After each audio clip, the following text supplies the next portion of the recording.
The smoke still haunted me.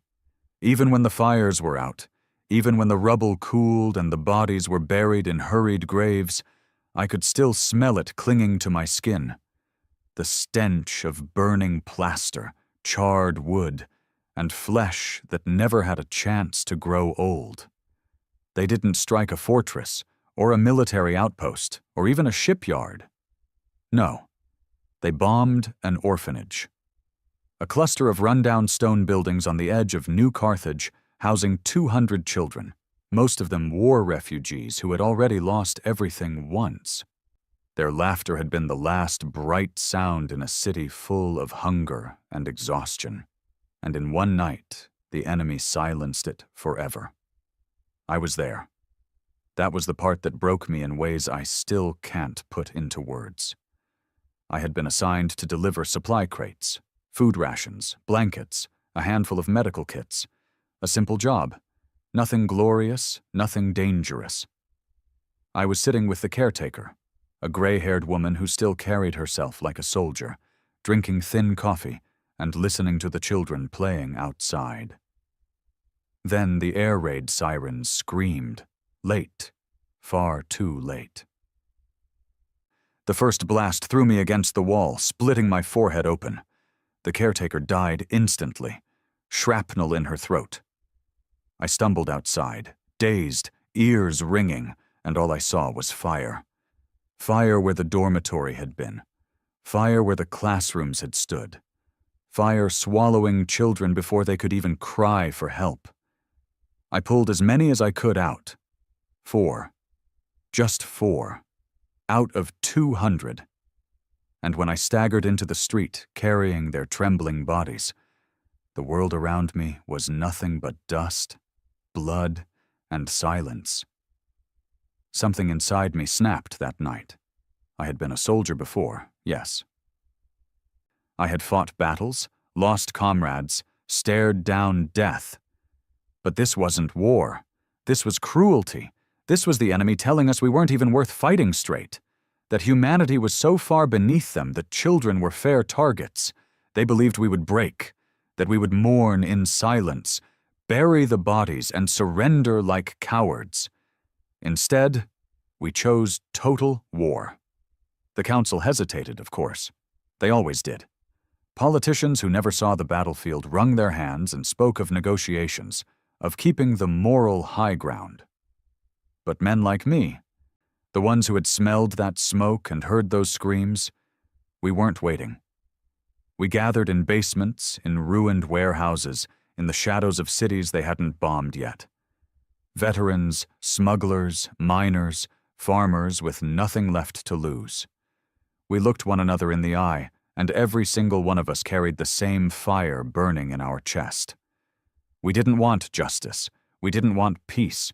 We wanted revenge. We wanted them to know that if they thought humanity would lie down and die, they had made the gravest mistake in the history of the stars.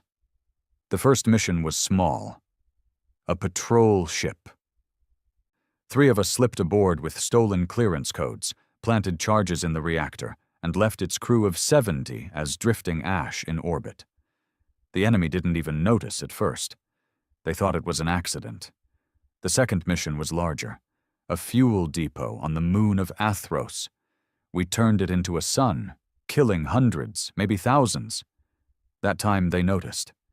That time they started paying attention. And that was exactly what we wanted. I didn't sleep anymore.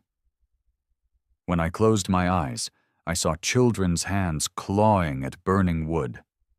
So I stayed awake, planning, coordinating.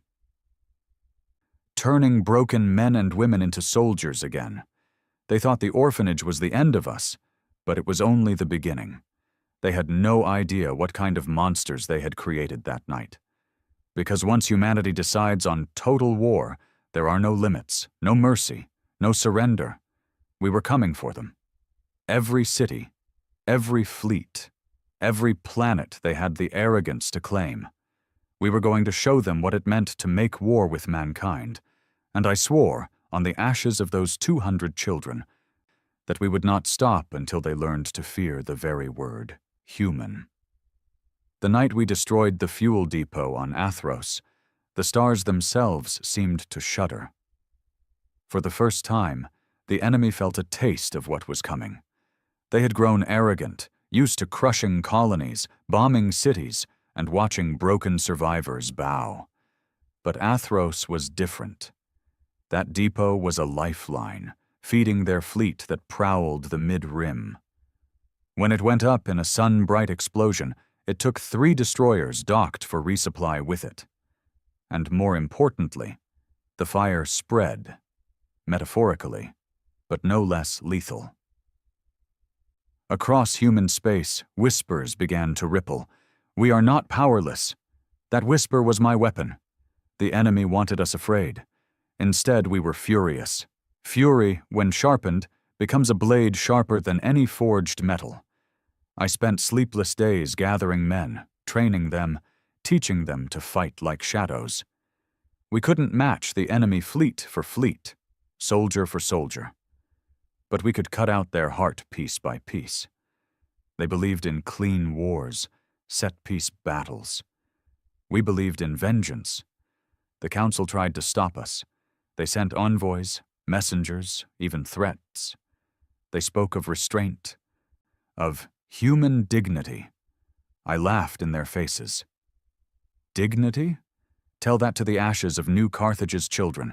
Tell it to the 4 orphans who clung to me at night, too scared to close their eyes. Dignity had burned with them. All that remained was war. I remember the night we began planning the strike that would mark the true turning point. We sat in the belly of a freighter, lights dimmed, huddled over stolen star maps. There was Kellen, a miner whose entire family had been taken for forced labor. Brant, a smuggler with a talent for explosives, and 24 others, each carrying scars deeper than flesh. "They've stationed their fleet near Drosk," Kellen said, his voice rough. "Guarding the trade routes. Too heavy to hit head-on." "Then we don't hit them head-on," I answered. "We bleed them. Slow. Make every ship they deploy feel like a coffin waiting to close." We studied patterns, supply lines, maintenance schedules, the way their convoys moved like clockwork. That was their weakness: order, predictability. They trusted their superiority too much, never expecting prey to bare teeth. The plan was brutal. But then, so were we. We would infiltrate their forward operating base on Drosk, sabotage their supply docks, and turn their own weapons against them. Not to cripple. No, not yet. But to terrify. To send a message written in fire across the stars. The night before we left, I found myself staring at the 4 orphans we had rescued from the ashes of New Carthage. They were asleep, curled together for warmth. One of them, a boy no older than 7, clutched the shredded remains of a toy soldier. His face was calm, untroubled by the nightmares that haunted me. And I swore again, silently, that the enemy would pay for every breath he took without his parents. We reached Drosk in silence, hidden in the cargo hold of a trade ship manned by sympathizers. The world was a frozen rock, the enemy's base carved into its crust like a tumor. Towers of steel, hangars humming with energy, patrols pacing with mechanical precision. From orbit, it looked impregnable. From the ground, it was just another target waiting to be bled dry. We struck at night. That was our way. Shadows moving through shadows. I remember the crunch of ice beneath my boots. The hiss of my own breath fogging the visor of my mask. Every step was deliberate, rehearsed. We bypassed their scanners with codes stolen from dead officers, silenced guards before they could even gasp. I killed 2 men that night with my knife, and their eyes are still burned into me, wide and confused as they bled into the snow. I felt nothing. The heart of the base was the fuel storage. Rows upon rows of massive tanks filled with volatile plasma, feeding the ships that ruled the stars. We planted charges on every one of them. Brant worked fast, his hand steady despite the weight of what we were about to unleash. But it wasn't enough. No, we wanted more than destruction. We wanted terror. So we hacked into their comm systems, overriding their broadcasts. When the alarms finally blared and soldiers scrambled, what they heard wasn't their commander's voice, but mine. "You bombed our children," I growled into their frequencies. "You thought we would break. Tonight you learn what it means to make war with humanity." And then the first charge detonated. The explosion tore through the night. A chain reaction that turned fuel tanks into suns. Fire raced along pipelines, engulfing hangars, ships, and men alike. The ground shook. Towers collapsed. The sky lit up as though the planet itself was bleeding fire. Soldiers screamed over the comms, their voices breaking into static as their world burned around them. We watched from the ridge, cloaked in the smoke, not cheering, not smiling, just silent, grim. It wasn't joy we felt. It was justice. Cold, merciless justice. The death toll was staggering. Thousands, maybe more. Their fleet was crippled, forced to retreat. And for the first time, the galaxy saw what humanity was capable of when pushed too far. The retaliation was swift. They bombed 3 more colonies, trying to scare us back into submission. But instead of fear, they sowed rage. For every city they burned, 10 men joined our cause. For every child they killed, 100 swore vengeance. The galaxy was turning red, and we were the ones painting it. I became a name they cursed in their war councils. The Butcher of Drosk, they called me. A monster, a terrorist, a demon draped in human skin. They weren't wrong. I had become all of those things. And I embraced it, because monsters were what humanity needed now. Monsters who could look at a burning orphanage and decide the stars themselves had to pay. We struck again and again. Convoys vanished into ambushes. Patrol ships turned up adrift. Crews executed with precision. Entire outposts burned in the night. We didn't fight for territory. We fought for fear. And slowly, the balance shifted. The enemy had the numbers, the weapons, the fleets. But we had fury. We had nothing left to lose, and that made us invincible. The first time they tried to negotiate, it was almost laughable. An envoy ship arrived under flag of truce, demanding parley. They spoke of mutual respect, of de-escalation. I let them finish their speech, then had Brant detonate the charges we'd planted under their landing pad. The envoy ship and everyone aboard went up in flames. "There is no truce," I broadcast to the stars. "Not until every one of you pays." It was reckless, yes, but it worked. Fear spread through their ranks. Soldiers began deserting. Colonies loyal to them started whispering about rebellion. They had awakened something they couldn't put back in its cage. And still, it wasn't enough. Not for me. Because every time I closed my eyes, I saw that orphanage burning. And I knew, no matter how many of them we killed, it would never balance the scales. But by God, I was going to try. The turning point came during what they later called the Siege of Carvos. Their fleet cornered us on a barren moon, outnumbered 10-1. They thought they had us finished. They thought humanity's flame would be snuffed out once and for all. But we had planned for it. We lured them in, made them believe we were trapped.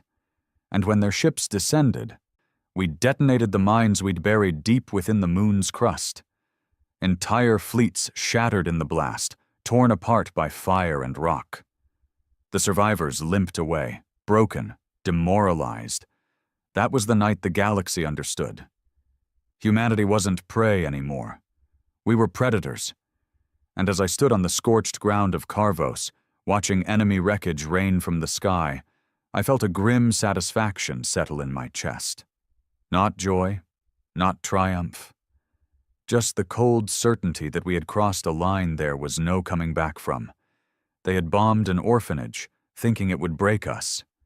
Instead, they had taught us how to make war without limits. And now, the war had only just begun. When word reached us that the enemy had fortified their border worlds, I felt a strange calm settle in my bones. It wasn't fear, and it wasn't doubt. It was the steady certainty of a man who knows exactly what must be done, no matter the cost. They wanted to hide behind their walls, their cities, their fleets. Fine. We would tear those walls down, brick by brick. We had hunted them in the shadows long enough. Hit-and-run raids, sabotage, ambushes. That was the birth of our war, and it had served us well. But now it was time to show them what humanity could do, when we didn't just fight like ghosts in the dark, but struck openly, like wolves baring their teeth under the sun. The first target was a farming world, Orthion Prime. It wasn't their home world, but it was close enough, rich with crops that fed their fleets and citizens alike. They thought no human force would dare strike so deep into their territory. That arrogance was their undoing. We came in on stolen ships, painted in their colors, codes forged from the corpses of their officers. By the time their orbital defenses realized something was wrong, it was already too late. We stormed their cities with a fury that could not be contained. Every street became a battlefield. Every building was a tomb waiting to be filled. I remember the first time I saw their civilians up close, not soldiers or commanders, but the people who had cheered while their armies slaughtered our colonies. Some begged for mercy, falling to their knees, hands raised. I saw their eyes that might have once looked at the holoscreens showing burning human cities and felt nothing but satisfaction. I should have felt pity. Instead, I felt nothing at all. We gave no mercy. Our orders were simple. Make Orthion Prime uninhabitable. If their fleets fed on the grain of that planet, then their fleets would starve. Fields burned, silos exploded, water reserves poisoned. Their people fled into the countryside, hunted like animals. Some of my men hesitated at first. Killing soldiers was one thing, but civilians? I silenced their doubts with a single question. Did they hesitate when they bombed New Carthage's children? The answer was written on their faces. After that, there were no more questions, only fire. By the time we left, Orthion Prime was a wasteland. Their skies were black with smoke, their rivers ran red with ash, and the enemy council knew humanity had crossed another line. They weren't just losing ships and soldiers anymore. They were losing their future. But even as we reveled in our victory, something in me began to shift. That night, when the fires still lit the horizon, I found myself alone in the ruins of a farmhouse. The family that had lived there lay dead in the corner, a mother clutching her child's body, eyes wide and glassy with fear. For a moment, I saw not them, but the children of New Carthage, burned, silent, forever frozen in fire. And then the thought struck me. Was I becoming the very thing I hated? I forced the thought down. Pity was weakness, and weakness had no place in this war.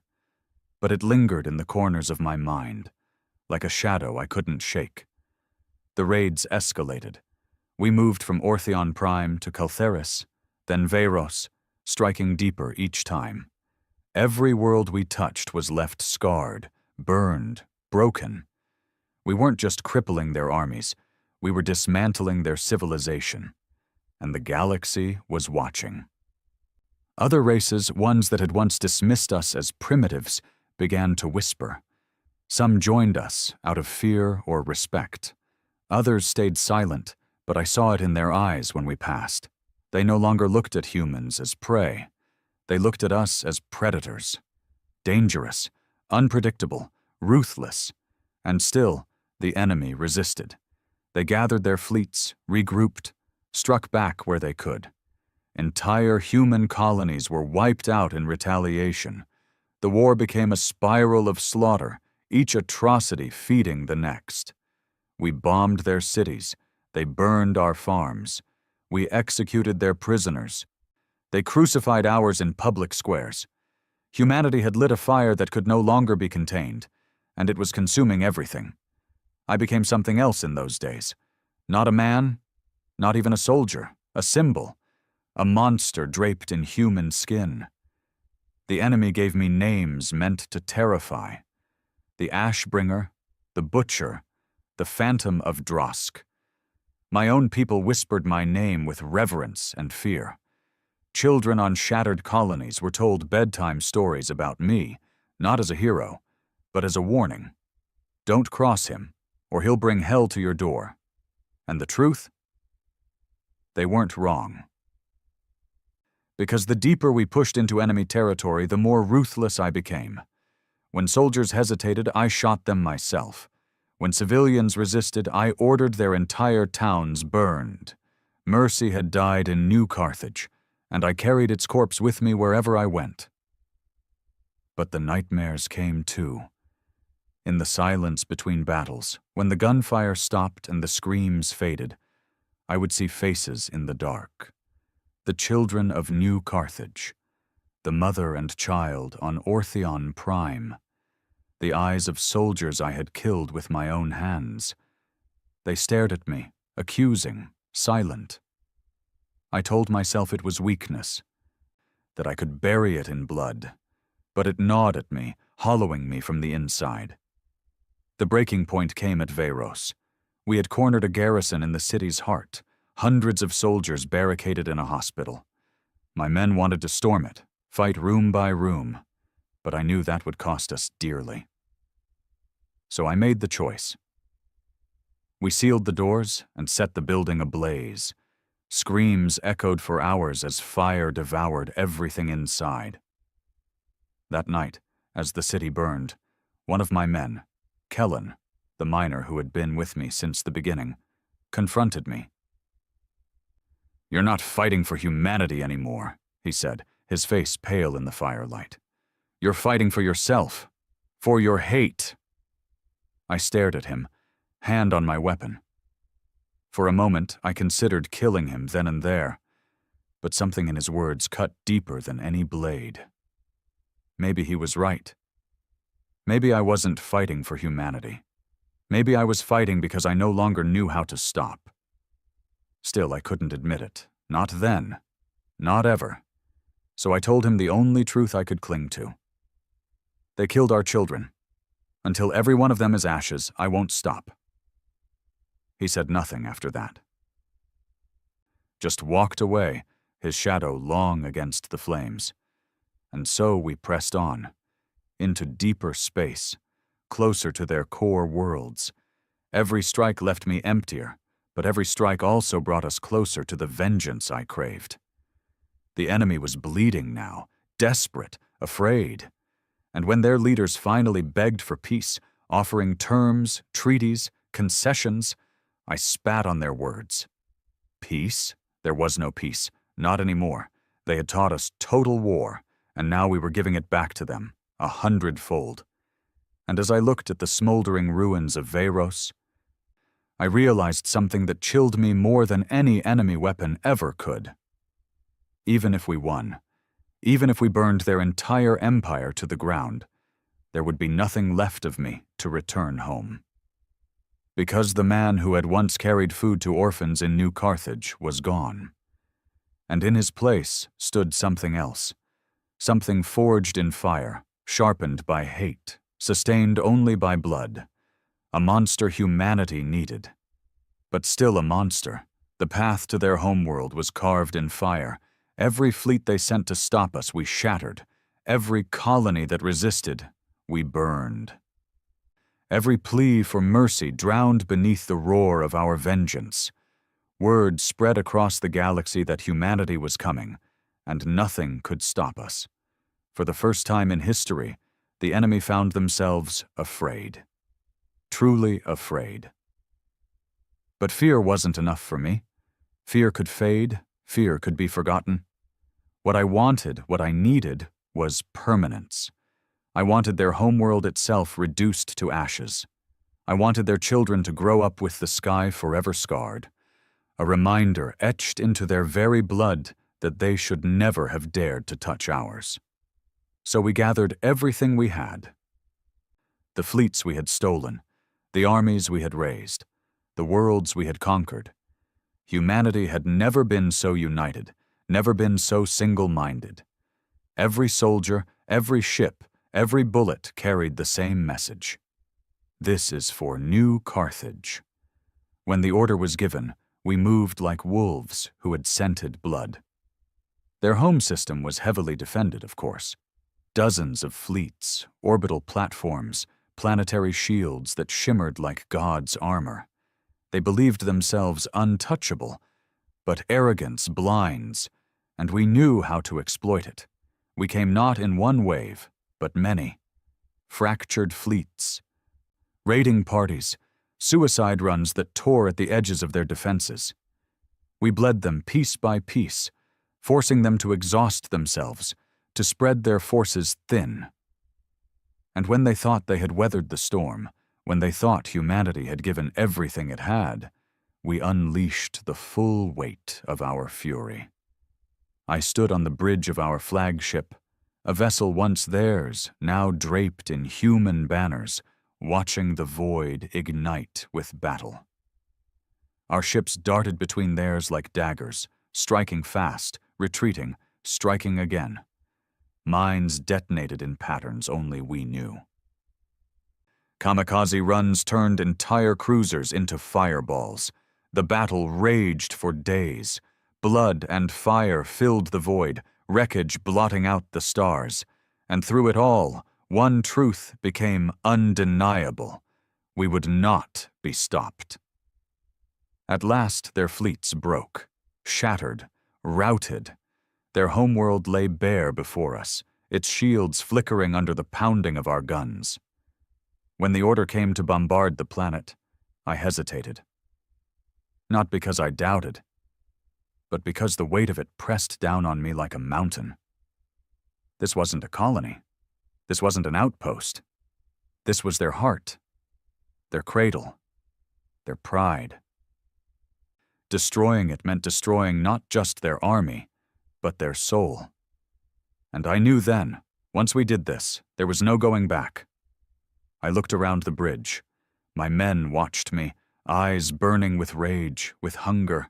They wanted blood. They wanted fire. They wanted vengeance. They wanted me to give the word. I thought of New Carthage, of the children screaming in the fire, of the 4 I had carried from the rubble, their tiny hands clinging to me, of the promise I had made to the ashes of 200 others. And I gave the order. Burn it. The sky above their world became a storm of fire. Missiles, plasma, kinetic strikes, all hurled downward with merciless precision. Cities erupted into flame, towers toppled, highways melted into rivers of molten stone. Their defenses tried to fight back, but it was useless. Humanity's wrath was a tide, and no wall could hold it. I watched entire continents vanish in smoke, saw oceans boil, saw millions die in firestorms that painted the night sky crimson. Their cries filled the comms, desperate pleas for mercy, for surrender, for anything but annihilation. I cut the channel. Mercy had died on New Carthage. For 3 days and nights. The bombardment continued. By the time the guns fell silent, their world was unrecognizable. Cities reduced to craters. Forests turned to ash. The once blue seas were black, choking with debris and corpses. We had done it. We had broken them, and yet, as I stared down at the ruins of their homeworld, I felt no triumph, no relief, only emptiness. The war should have ended there. With their homeworld shattered, their fleets destroyed, their leaders dead, there was nothing left to fight for. Humanity had won. But inside me, the fire still burned. The hate hadn't been quenched. It had grown. Because even as I looked at their ruined world, I still saw New Carthage burning. I still heard the children's screams, and I knew, no matter how much blood we spilled, it would never be enough. That night, in the silence of the flagship, Kellen came to me again. His face was pale, hollow, his eyes shadowed by years of war. "It's over," he said. "We've won. They're finished. We don't have to keep killing." I stared at him, my hands clenched into fists. "Do you think 200 children rest easier because we stopped here?" He didn't answer. Just looked at me with something that wasn't quite fear, but wasn't trust either. "You've become what you swore to destroy," he whispered finally. And maybe he was right. Maybe I had become the monster I hated. But what did it matter? Humanity needed monsters, someone to carry the hate, to wield it like a weapon, someone who would never forget what had been done. I dismissed him with a wave, but his words lingered. That night, I dreamed of New Carthage again. But this time, when the orphanage burned, the screams weren't theirs. They were mine. And in the flames, I saw my own face staring back at me, twisted, monstrous, unrecognizable. I woke in a cold sweat, the taste of ash in my mouth, and I realized with a clarity sharper than any blade that Kellen was right. The war was won, but I was lost. Still, I pressed on. There was no other path. If humanity was to rise from the ashes, then someone had to bear the weight of its sins. Someone had to become the monster the galaxy feared. And so, even as the enemy's homeworld smoldered beneath us, I prepared for what came next. Because I knew this wasn't the end. It was only the beginning of humanity's rule. And if that rule was built on fire and blood, then so be it. For I had sworn an oath long ago in the ruins of an orphanage, an oath that could never be broken. Victory should have felt like salvation. We had broken their fleets, burned their colonies, and turned their homeworld into a graveyard. Across human space, people cheered. Holograms flickered with my name, my face, my voice. The Ash Bringer, the Butcher of Ortheon, the man who brought them to their knees. The council, once trembling and indecisive, now paraded our victories as their own. They called it the dawn of a new era. Humanity's rightful place among the stars. Statues rose in our honor. Songs were written. Children dressed as soldiers and marched in the streets. And yet, behind the cheering, I felt nothing but rot, because I knew the truth.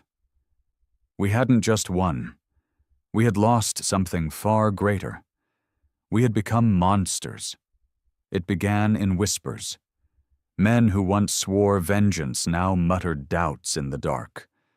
They looked at the smoldering ruins of enemy cities and asked questions they hadn't dared voice before. Questions like, hadn't we already avenged New Carthage? How many more worlds needed to burn?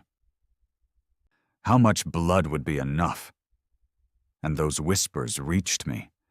Kellen was the loudest voice among them. He had fought beside me since the first raids, carried scars that ran deeper than bone, but his eyes had changed. I saw it when he looked at the wreckage of their homeworld. He wasn't filled with fire anymore. He was hollow, like the killing had drained something from him that would never return.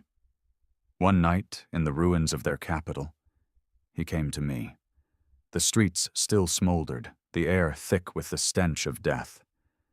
He stood across from me, jaw tight, fists clenched. "It's done," he said. "They're broken. There's nothing left to fight." I shook my head. There are still pockets of resistance, fleets scattered, colonies that might rise again. If we don't finish this, they'll come back, stronger. His eyes narrowed. Or maybe we've become exactly what we swore to destroy. The words stung because they echoed my own unspoken thoughts, but I buried the sting beneath cold steel. "Do you think they cared about right and wrong when they burned New Carthage?" I growled. "When they bombed an orphanage? Mercy didn't stop them. Only fear will. Fear so deep it burns into their children's children. That's the only way this ends." He shook his head slowly. "No, that's how it never ends." I almost drew my weapon then, almost silenced him like I had silenced so many others. But something held me back. Maybe the memory of who he had been before the war, maybe the ghost of the man I once was. Instead, I turned away. "Stand with me or don't," I said. "But I won't stop." He left without another word. The cracks widened. Some soldiers stayed loyal, eyes burning with the same fury that had carried us this far. Others hesitated, haunted by the faces of the civilians they'd slaughtered, the cities they'd burned. Camps divided. Men argued in whispers. Fists flew in the dark. It came to a head on the world of Marathis. We had cornered one of the last major enemy fleets in orbit, their ships battered and outnumbered. They signaled surrender. Their captains offered to lay down their arms, to hand over their vessels and men. My officers looked to me, waiting for the order. For a long moment, I stood silent, staring at the blinking lights of their transmissions. Surrender. It should have been everything we wanted. Proof that we had won. A chance to end it all without another drop of blood. But when I closed my eyes, I didn't see surrendering soldiers. I saw burning children. "Destroy them," I said. A murmur rippled across the bridge. Shock, hesitation, but no one disobeyed. Our guns opened fire. The enemy ships, powerless and unarmed, erupted into fire one by one. Thousands died without a chance to fight back. When it was done, silence filled the air. Not triumph, not celebration, just silence. Later, I found Kellen waiting in my quarters. His face was hard, eyes hollow, but his voice shook with rage. "They surrendered," he said. "You killed them anyway. That wasn't war. That was murder." I stepped close enough to see the scar running down his cheek, a scar I remembered him earning in the tunnels of Drosk. "They murdered children," I hissed. 200 orphans burned alive. Every breath we take is owed to them. Don't you dare tell me it was murder. It was justice." He stared at me, breathing hard. "No, it was you feeding your hate, and one day it's going to eat us all."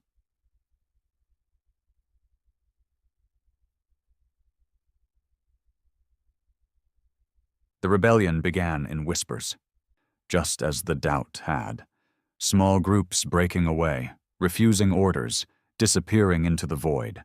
At first, I dismissed it. Cowards. Weak men who didn't have the stomach to see this war through. But soon, it became undeniable. Ships vanished. Outposts went silent.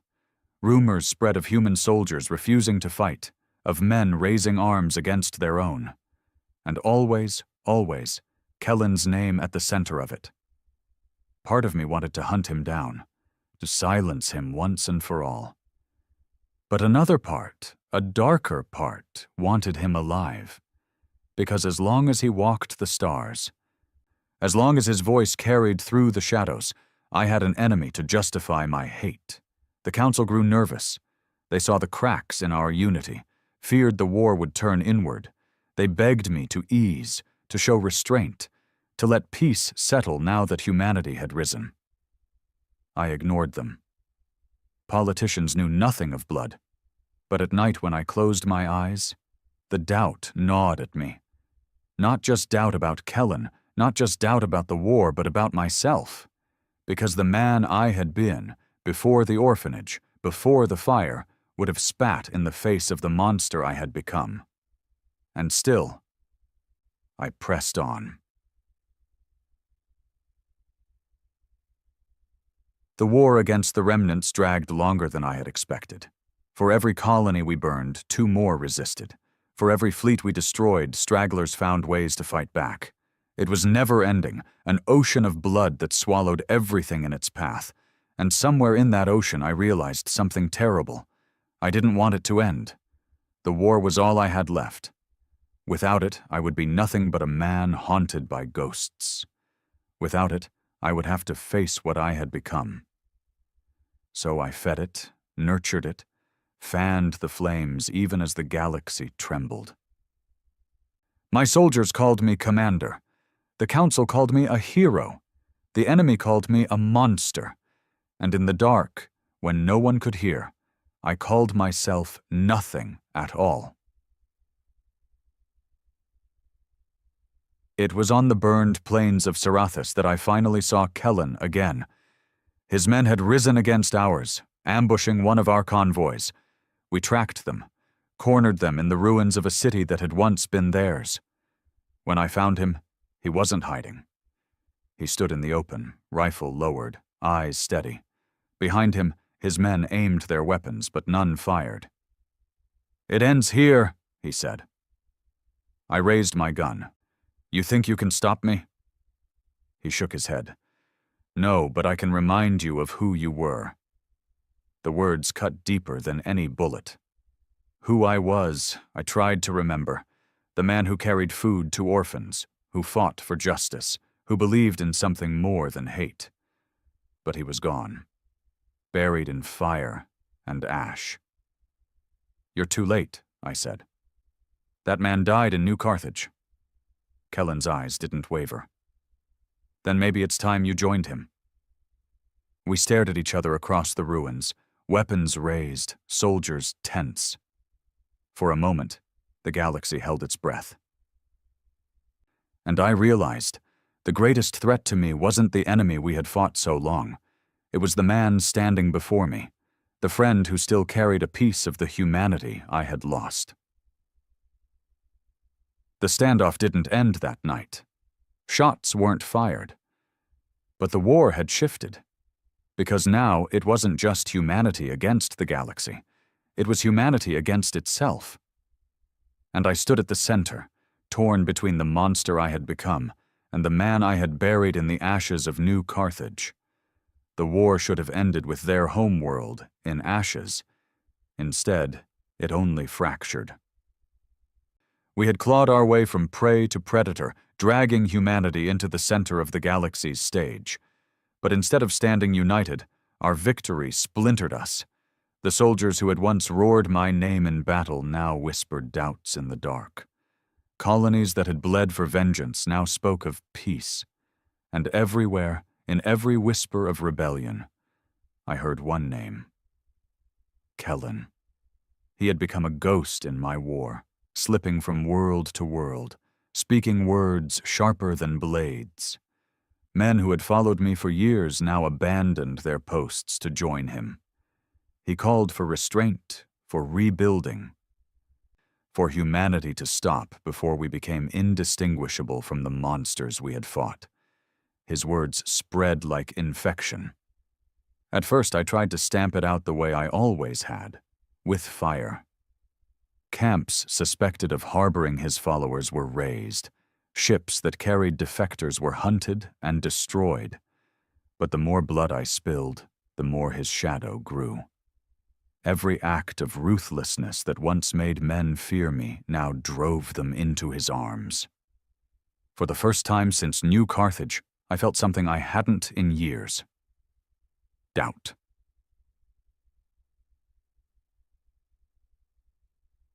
It boiled over on Sarathus. We had tracked a convoy of defectors fleeing to join Kellen's forces. They were families, soldiers' wives, children, old men too broken to fight. My officers urged caution. They whispered that killing civilians now would only strengthen the rebellion. But I silenced them. "No one walks away," I said. We descended on the convoy with fire and steel.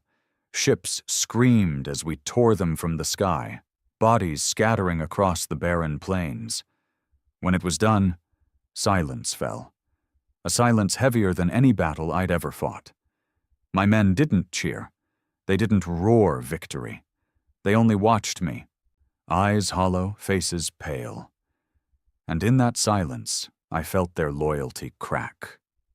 That night, as I sat in the ruins of the enemy's city hall, my command post now, Brant came to me. Brant, who had been with me since the fuel depot on Athros, who had planted bombs with steady hands while his world burned. He looked at me the way Kellen once had. Not as a commander, not even as a man, but as something less. They were children, he said quietly. Children, Commander. I rose from my chair, my hand finding the pistol at my side. Children grow up, I said. And when they grow, they remember. Do you want them to rise against us in 20 years? 30? His jaw tightened, but he didn't move. Or maybe they would have remembered us as the ones who spared them. Maybe that would have been enough. I should have killed him then. That's what the monster in me demanded. But I didn't. I turned away, and in that moment of hesitation, I knew I had lost him. The next morning he was gone. And with him, half the men under my command. The rebellion erupted like wildfire. Colonies raised banners not against the enemy, but against me. Ships once loyal to my fleet turned their guns on ours. It was no longer humanity versus the galaxy. It was humanity devouring itself. The Council, those weak-willed parasites who had once begged me to save them, now wavered. They whispered of removing me, of replacing me with someone reasonable, someone who would end the bloodshed. I should have crushed them then, but part of me wanted them to speak. I wanted them to admit aloud what I already knew. They had ridden my fury to victory, and now they wanted to discard me like a weapon too sharp for their hands. Kellen struck first. His fleet ambushed ours on the edge of the Cryos belt, where ice and shadow swallowed entire ships. He didn't fight like the enemy had. He fought like I had taught him, striking fast, hitting supply lines, bleeding us dry.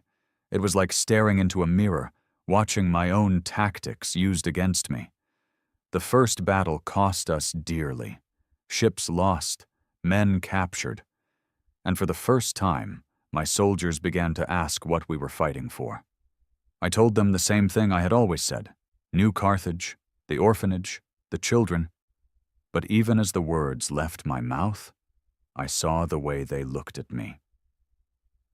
Not with fire, not with conviction, but with doubt. The second battle came on the world of Eridan. Kellen struck hard, his ships descending from orbit like hawks. We fought street to street, building to building, human against human. The enemy we had once sworn to destroy was long forgotten. The war was ours now, and it was eating us alive. I faced Kellen again in those streets. Amid the fire and rubble, our eyes met across the chaos. He raised his weapon, but he didn't fire. Neither did I. For a moment, the battle raged around us, men dying in screams and blood. But the two of us stood frozen. Then he lowered his rifle. "This isn't what we fought for," he shouted above the roar. "Look around you. We've become worse than them." I felt the weight of his words pressing against the cracks in my soul, but I couldn't let it show. "They killed our children," I roared back. "Every drop of blood we spill is justice." His eyes narrowed, and in them I saw pity, the same pity I had once buried in the ruins of Ortheon Prime. "No," he said, "it's hate, and it's killing us all." Before I could answer, an explosion tore the street apart, separating us in fire and dust. By the time the smoke cleared, he was gone again. The war dragged on. Weeks turned to months, months to years. The enemy we had sworn vengeance against was nothing but ash, forgotten footnotes in a war that had outlived them. The galaxy no longer whispered of humanity's rise. They whispered of humanity's madness. Some called me savior still. Others called me tyrant. The truth, I think, was somewhere in between. I ruled not with hope, but with fear. Fleets obeyed because they were too afraid to defy. Colonies sent tribute not out of loyalty, but because they knew what happened to those who resisted. And yet, every day, Kellen's shadow grew. His rebellion spread, not because he was stronger, but because he was right. One night, I walked the ruins of a burned city, alone. The stars were hidden behind smoke, the air thick with the stink of charred flesh. And in the silence, I heard the echoes of laughter, children's laughter. For a heartbeat, I thought it was memory. But then I saw them. 4 children, the ones I had carried from the ruins of New Carthage, standing before me. They weren't real, I knew that. They were ghosts, fragments of a man I had long since buried. But still they stared at me with wide, accusing eyes. "You promised," one of them whispered. "You promised you'd make it right." "I did," I rasped, falling to my knees. "I burned them. I burned it all for you." But their faces twisted, not in gratitude, but in horror. "You became them," another said. "You burned more than they ever did." I tried to scream, but no sound came. When I blinked, they were gone, leaving only the ash. And for the first time in years, I wept. The war between us and them had ended long ago. Now the war was within me, and I knew the final battle wasn't against fleets or armies. It was against Kellen, against the man who still carried the last piece of humanity I had lost. Because as long as he lived, the question would remain, was I a savior or just another monster? And one day soon, that question would be answered in blood. The war had narrowed down to one man. Not fleets, not colonies, not entire worlds, just one man. Kellen. Every report I received, every whisper carried through the void, came back to him. His rebellion spread like fire across dry grass. Colonies once loyal to me raised his banners. Fleets defected. Even some of my closest officers disappeared, taking their men and ships to his side. It wasn't numbers that made him dangerous. It was belief. He gave people something I could no longer offer. Hope. Me? I offered only fear, and fear, no matter how sharp, dulls with time. The showdown came on the world of Varus, a scarred rock caught between 2 dying suns. It was uninhabitable, little more than stone and ash, but strategically vital. A shipyard the enemy had once used, now fallen into human hands. Kellen's fleet had taken it, and I couldn't allow that. We arrived with everything I had left. Not much anymore, but still enough to burn a planet. Warships scarred from years of battle, soldiers hardened by slaughter. Men who had followed me so long they no longer knew anything but blood. The battle in orbit lasted for 3 days. His ships moved like knives, darting in and out, striking with precision. Mine hammered back with raw, relentless force. The skies filled with fire. Wreckage blotting out the twin suns. On the 4th day, the shipyard itself became the battleground. Our forces clashed in the broken hangars and skeletal docks, metal groaning under the weight of our fury. Human against human, brother against brother. No alien enemies here, just us, tearing ourselves apart. I fought my way through the wreckage, every step echoing with the ghosts of all the wars that had brought me here. Blood coated the walls, screams echoed through the steel. My soldiers moved beside me, grim and silent. At last, I found him.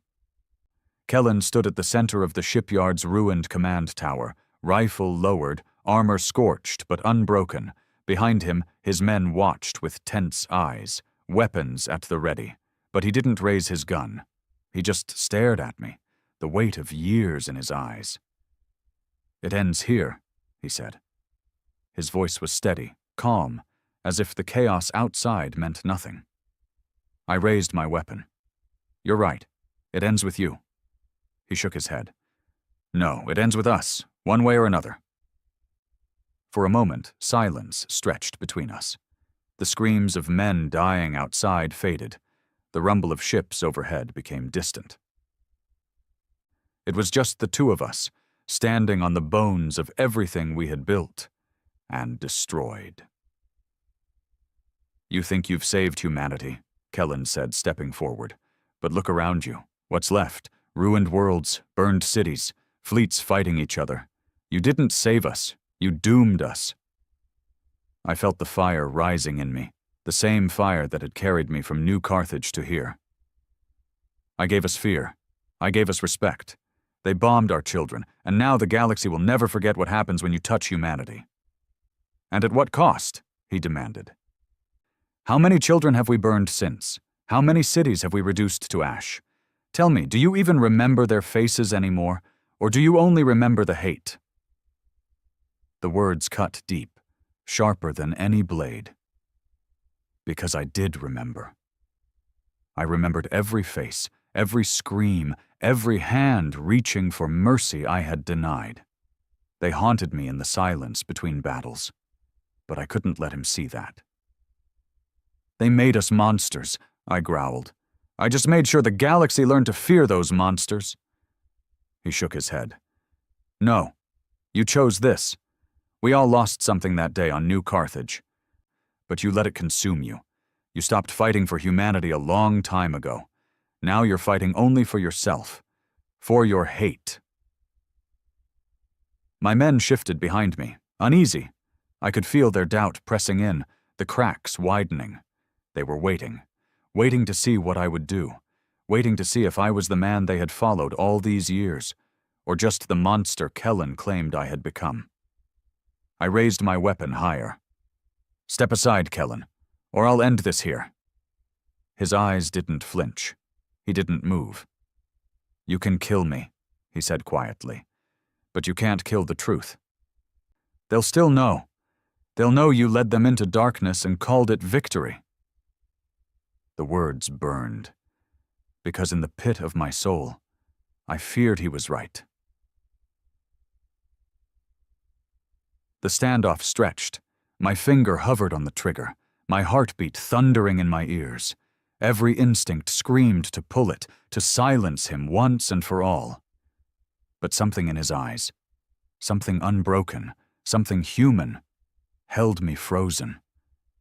And then, in the silence, I heard it. Children's laughter. Not real, of course, just ghosts, the same ghosts that had haunted me since New Carthage. But it was enough. My hand shook. My vision blurred. For the first time in years, I felt the weight of everything I had done pressing down like a mountain. Maybe Kellen was right. Maybe I hadn't saved humanity at all. Maybe I had damned it. Before I could decide, the battle found us. The tower shook as an explosion ripped through its side, men shouting, debris crashing down, gunfire erupted, and suddenly the room was chaos. My soldiers fired, his soldiers fired back. Blood sprayed across the steel, screams filled the air, and in the middle of it, Kellen and I stood locked, weapons raised, eyes burning with everything we had carried since the orphanage. I don't remember pulling the trigger. I don't even remember the sound. I only remember the silence after. Kellen was on the ground, blood spreading across his armor, his eyes still locked on mine. For a moment, I thought he was dead. But then he coughed, weakly, his lips twisting into something like a smile. Maybe this is what you wanted, he whispered. But it's not what they needed. And then his eyes closed.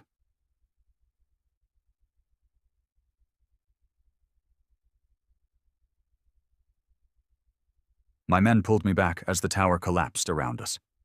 We fled into the burning wreckage, leaving his body behind. The battle raged on, but I barely saw it. All I saw was his face, his words, the truth I had spent years burying beneath blood. Because maybe he was right. Maybe I hadn't saved humanity at all. Maybe I had destroyed it.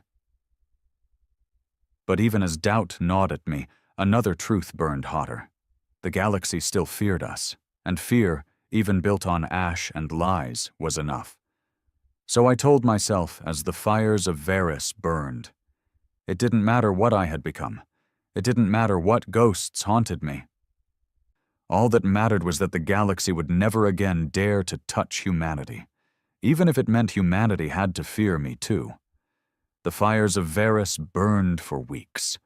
Wreckage drifted in orbit, the shattered husks of ships that had once carried hope.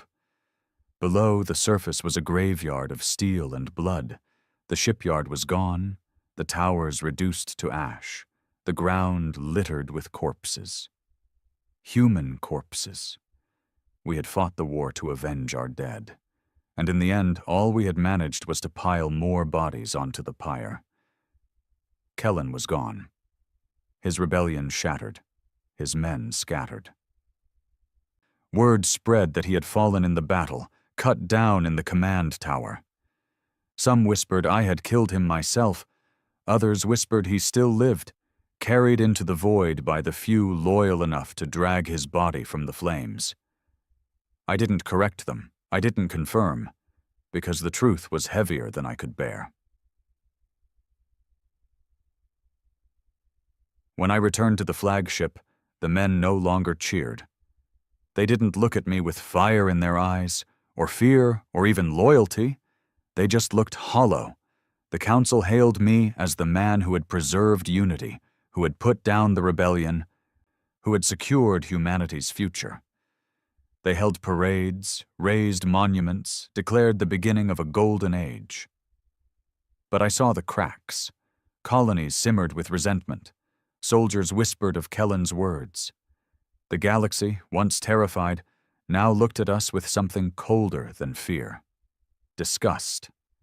They saw us not as avengers, not as saviors, but as butchers too blinded by hate to know when to stop. And deep inside, I knew they were right. I walked the halls of the flagship alone, the silence pressing down like a weight. The walls, once alive with the hum of purpose, now felt like tombs. My reflection stared back from the steel, scarred, hollow-eyed, more ghost than man. I had fought for New Carthage, for the 200 children who burned in the orphanage, for the 4 I had carried from the rubble, their small hands clinging to mine. But what would they see now if they looked at me? Not a savior, not a protector, just another monster who burned children, only on a grander scale. The galaxy feared me. Humanity feared me. And in the rare moments when I allowed myself to think, I feared myself too. One night, I found myself in the observation deck, staring at the stars. The void stretched endless, littered with the bones of ships.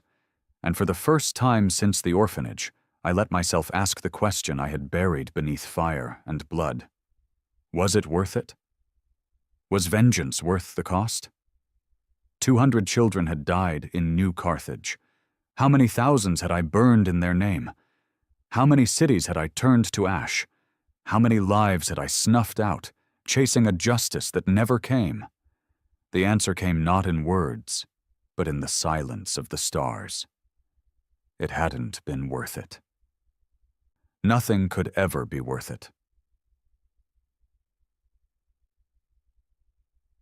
I dreamed again, the same dream that had haunted me for years, the orphanage burning, children screaming, smoke choking the sky. But this time, when I ran into the fire, when I tried to pull them out, I saw something different. It wasn't the enemy dropping the bombs. It was me. My hands lit the fire. My voice gave the order, and the children screamed not in terror of the enemy but of me. I woke drenched in sweat, my chest heaving, my heart pounding.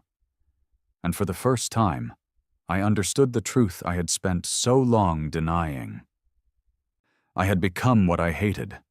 The enemy had bombed an orphanage and awakened a monster, and that monster had carried humanity into the stars, leaving only fire in its wake. The council wanted me to stay, to rule, to shape the new order with my iron hand. They said humanity needed strength, that without me we would fracture, fall back into chaos. But I knew the truth. I wasn't strength. I was a wound that refused to close. As long as I lived, as long as my shadow stretched across the stars, Humanity would never heal. They would never forgive. They would never move on. So I left. No fanfare, no speech, no farewell. I simply took a ship, one scarred vessel still capable of flight, and slipped into the void. I wander now, through ruins of battles past, through burned worlds and shattered fleets. I drift from system to system, a ghost in the galaxy I scarred. Some worlds curse my name, others whisper it in fear. A few still call me savior, though their voices sound hollow even to themselves. I don't answer them. I don't argue. I don't defend. Because what defense is there for what I have done? I sit in the silence of the void, and I remember. The laughter of children, the fire, the screams. Kellen's voice telling me I had become worse than the enemy, the look in his eyes before they closed forever. Those memories are my only companions now, my only punishment, my only truth. Humanity has risen. The galaxy knows our name. They fear us, as I swore they would. No one will ever again dare to bomb an orphanage, or slaughter our children, or treat us as prey. But the cost was everything. The galaxy may fear us, but they will never love us. They will never trust us. They will never see us as anything but butchers with fire in our veins. And maybe they're right. Maybe that's all we are now. Sometimes I think of Kellen. I wonder if he truly died in the fires of Varys, or if he escaped into the void like I did, carrying with him the last fragile shard of humanity I shattered. I wonder if his words live on, whispered in quiet corners, a seed waiting to grow. I almost hope they do. Because humanity doesn't need another monster like me. It needs someone who remembers what we were before the fire, someone who can rebuild from the ashes, not add more to them. But it won't be me.